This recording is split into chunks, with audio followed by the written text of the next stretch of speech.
Dis maandag aand knap na 10. Welkom by PRONTUIT.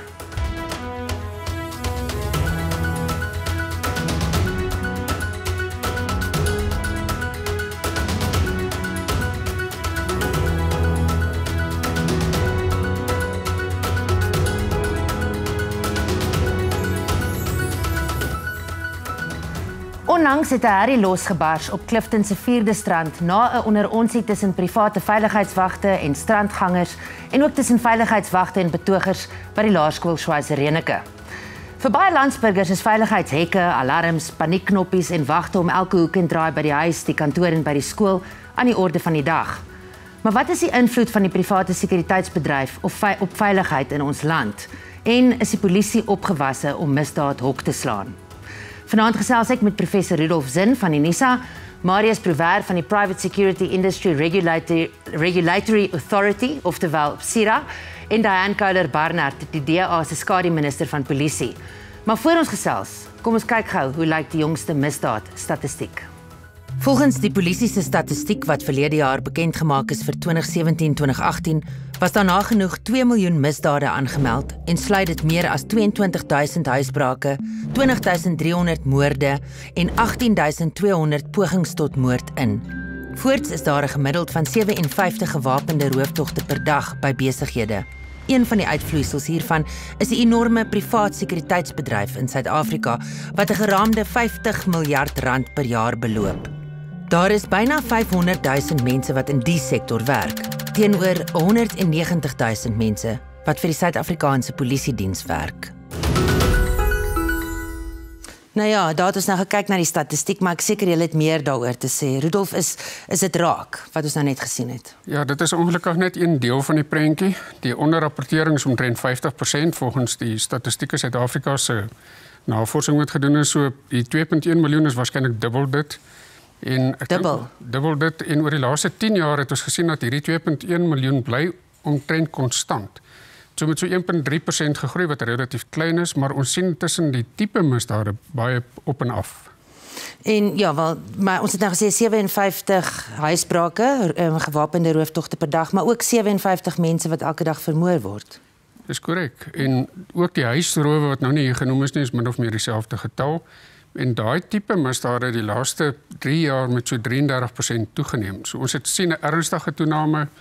Hierdie is ongelukkig die geweldenaars wat nie skroom om maksimum geweld te gebruik nie. En ek dink dis ons groter polisieeringsprobleem vir die oomblik. Maar mense moet nie vergeet nie, dat omtrent 250.000 huisbrake elke jaar gerapporteer word, wat vir die meeste mense die misdaad is wat hulle meeste vrees.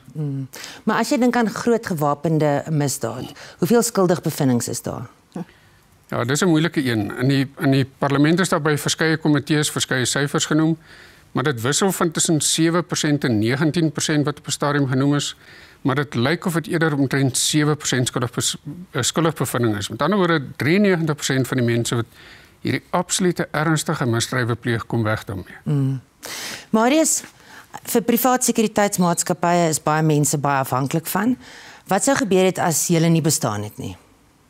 Wel, in die eerste plek is as die reguleerder nie bestaan het is nie, was dit ongelukkige posisie gewees as dat enige persoon in die sekuriteitsindustrie dan sy eie kop kon volg en nie so noodwendig 'n minimumstandaard gevolg het in die uitvoering van sy kontrak met sy kliënt nie. Ja, dis nou jy as reguleerder. Dis ons as reguleerder. Ja. As die sekuriteitsindustrie nie bestaan het nie, so sou daai hele aspek wat moes gereguleer word het deur die sekuriteitswagte self en die sekuriteitsbesighede dan aan die polisie se kant toe val. En mense is nie seker of hulle dan op die massa opgekom het is met die oormag van die misdadigers in hierdie land nie. Verduidelik gou vir my en die kykers, hoe lyk die sekuriteitsmag in Suid-Afrika? Wat is die verskillende afdelingsvlakke en so aan? Ons is gewoond aan wagte, maar daar's ook ander afdelings. Ja, maar eerstens in ag geneem is die sekuriteitsindustrie bestaan uit 8.200 sekuriteitsbesighede en 533.000 sekuriteitsbeamptes. Maar dit word ingedeel in wat ons noem gewone wagte wat die publiek ken. Dit word ook dan gedoen aan mense wat bates vervoer. Dit word gehanteer deur sekere aspek word gehanteer deur forensiese ondersoekers ensovoorts. Dianne, wat is vir jou onrusbarend aan die statistieke?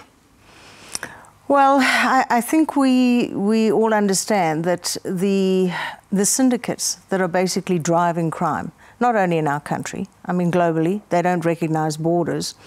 At the moment a country succeeds in cleaning up a certain crime, such as ATM bombings, they will move to the next most profitable. It'll be the cash and transit heists. Now that they're being tackled, they will find a new outlet. Once the rhinos are protected in Kruger, they'll move to KZN. So it's very fluid. We're talking very well-resourced. They can outshoot, outdrive, outfly any SAPS member.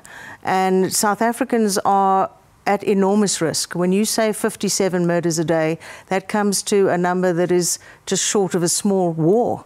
In fact, would exceed the body count in a small war.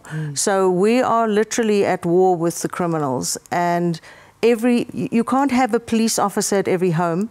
And as we agreed, and we know, many of the crimes and the murders are actually within a house. Between partners. You can't have a police officer in every bedroom, in every house. So individuals have to care for themselves and have to protect themselves against the home invasions and do the best they can and work with the community. And that's the big one. When the community pulls together, the crime drops. There's no question.